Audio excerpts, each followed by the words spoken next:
ಎಲ್ಲರೂ ಹಂಗಿಲ್ಲ ಫ್ಯಾಮಿಲಿ ಯಾರು ಹಂಗಿಲ್ಲ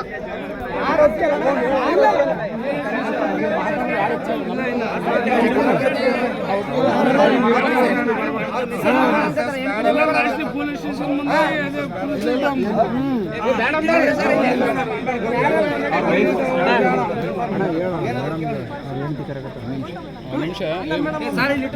ಮರಪಣ್ಣರ ಇವ್ರ ಕರ್ಕೊಂಬರ್ರಿ ಅಂದ್ರೆ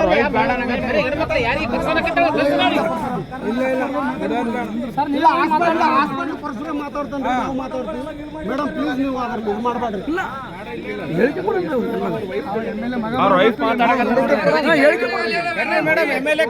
ಮನೆಯವರು ಪರ್ಮಿಷನ್ ಇಲ್ಲ, ಸಹಕಾರ ಸಂಘ ಪರ್ಮಿಷನ್ ಇಲ್ಲ. ಎಲ್ಲರೂ ಇಲ್ಲೇ ಇರಬೇಕು, ಇಲ್ಲೇ ಪರಿಹಾರ ಸಿಗಬೇಕು.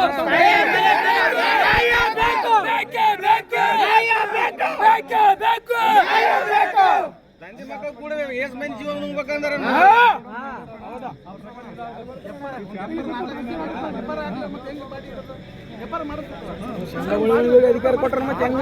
ಮಾಡ್ರಿ, ಅದ್ರ ಪ್ರೊಸೆಸರ್ ಮಾಡ್ರಿ. ಸಾರ್ವಜನಿಕರು ಅವ್ರು ಸಮ್ಮತವಾಗಿ ಸದಾ ಸಿದ್ಧರಾಗಿರ್ತೀವಿ.